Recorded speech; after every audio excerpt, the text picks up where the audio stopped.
Tiger news में आपका स्वागत है। आइए देखते हैं 10 बड़ी खबरें। पहली बड़ी खबर, भारत ने हाइपरसोनिक मिसाइल टेक्निक के क्षेत्र में बड़ी छलांग लगाई है।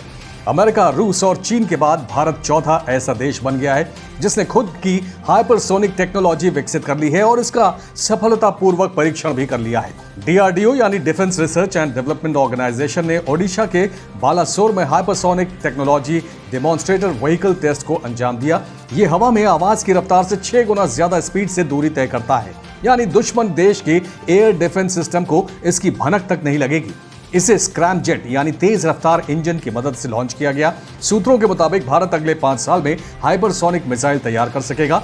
हाइपरसोनिक मिसाइलें 1 सेकंड में 2 किलोमीटर तक वार कर सकती हैं। ये ध्वनि की रफ्तार से 6 गुना ज्यादा तेज होती हैं।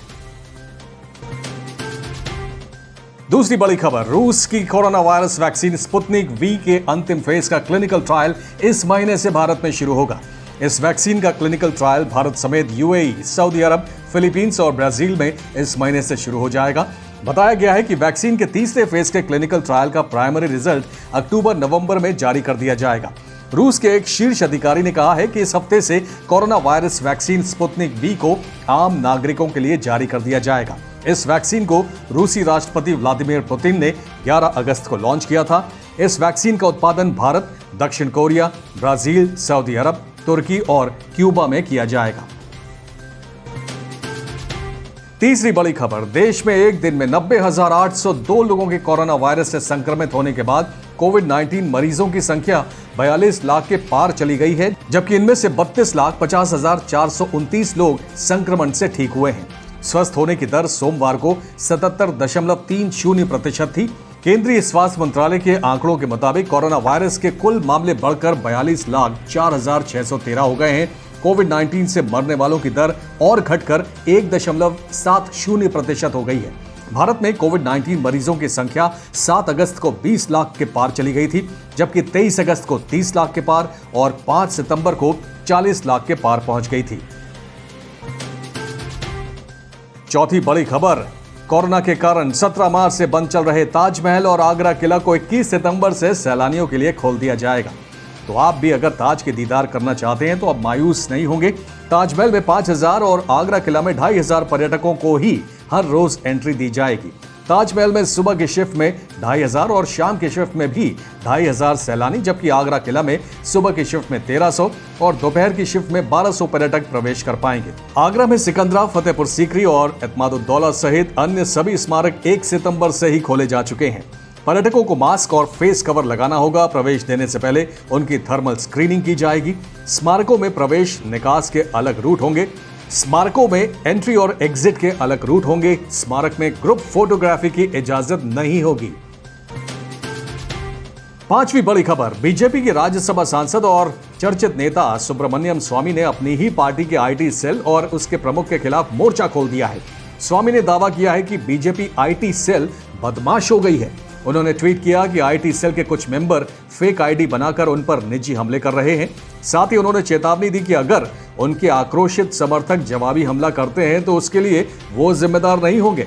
ट्विटर पर एक जवाब में उन्होंने एक मालवीय चरित्र समेत आईटी सेल के बदमाशों को पार्टी से बाहर का रास्ता दिखाने की मांग की। छठी बड़ी खबर, टेलीकॉम कंपनी वोडाफोन आइडिया के विलय के करीब 2 साल बाद वोडाफोन आइडिया कंपनी ने अपने नए नाम का ऐलान कर दिया है। वोडाफोन आइडिया को अब वीआई के नाम से जाना जाएगा। वीआई का पूरा नाम वोडाफोन आइडिया लिमिटेड है। आपको बता दें कि साल 2018 के अगस्त में वोडाफोन और आइडिया का विलय हुआ था, लेकिन अभी तक दोनों कंपनियों को उनके नाम से ही चलाया जा रहा था। जून के अंत तक कंपनी के ग्राहकों की संख्या 28 करोड़ थी। सातवीं बड़ी खबर, सुशांत सिंह राजपूत केस में जहां एक और उनकी गर्लफ्रेंड रिया चक्रवर्ती से एनसीबी की पूछताछ जारी है, वहीं रिया ने सुशांत के परिवार पर पलटवार किया है। रिया ने सुशांत की बहन प्रियंका सिंह के खिलाफ शिकायत दर्ज करवाई है। आरोप है कि प्रियंका सिंह ने डॉक्टर की फर्जी पर्ची बनवाई और अवैध दवा की खरीदारी के लिए पर्ची सुशांत को दी। रिया चक्रवर्ती ने अपनी शिकायत में पहली बार सुशांत की बहन प्रियंका पर उन्हें ड्रग्स देने का आरोप लगाया है। रिया की तरफ से दी गई शिकायत में फर्जी प्रिस्क्रिप्शन लिखने वाले डॉक्टर को भी दोषी ठहराया गया है। शिकायत में कहा गया है कि डॉक्टर तरुण कुमार ने प्रियंका के कहने पर बिना सुशांत की जांच किए उन्हें डिप्रेशन की दवाई दी थी, जो कई तरह से कानून का उल्लंघन है। आठवीं बड़ी खबर, केरल के शंकराचार्य माने जाने वाले संत केशवानंद भारती का 79 वर्ष की उम्र में निधन हो गया। वे कासरगोड में इडनीर मठ के प्रमुख थे। केशवानंद भारती को संविधान बचाने वाले के तौर पर याद किया जाता है।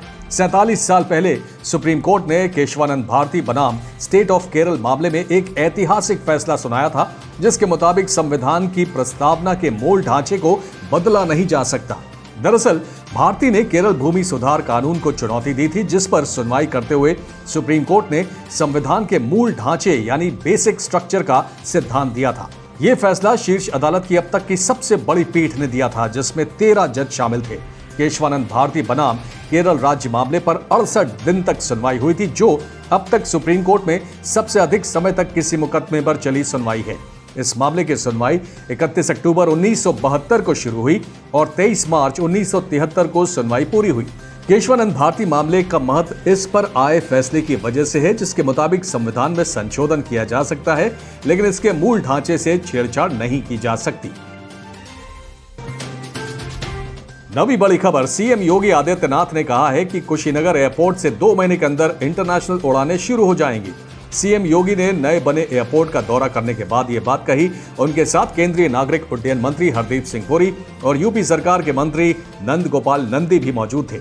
उत्तर प्रदेश में 18 नए मार्गों पर हवाई सेवा की अनुमति दी गई है। इसके अलावा अन्य हवाई अड्डे का निर्माण और विकास जल्द शुरू किया जाएगा। सीएम योगी ने बताया कि कुशीनगर बुद्ध सर्किट का सेंटर है। दुनिया से बड़ी संख्या में बौद्ध अनुयायी यहां आते हैं। आपको बता दें कि कुशीनगर भगवान बुद्ध की महापरिनिर्वाण स्थली है।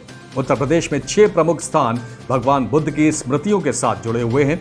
इसलिए Sri Lanka, Thailand, Laos, Cambodia, Japan, Singapore सहित दुनिया के तमाम देश कुशीनगर में अंतर्राष्ट्रीय हवाई अड्डा चाहते थे। 10वीं बड़ी खबर, एप्पल आमतौर पर सितंबर के शुरुआती हफ्तों में अपना प्रोडक्ट लॉन्च करता है, लेकिन इस बार कोविड-19 महामारी के चलते कंपनी के प्रोडक्शन में देरी हुई है। कंपनी ने कुछ समय पहले यह घोषणा की थी कि आईफोन 12 सीरीज की लॉन्चिंग में कुछ देरी हो सकती है। एप्पल के फैंस को आईफोन 12 का बेसब्री से इंतजार है। ब्लूमबर्ग की एक रिपोर्ट के मुताबिक कंपनी इसी हफ्ते आईफोन 12 की लॉन्चिंग की घोषणा कर सकती है।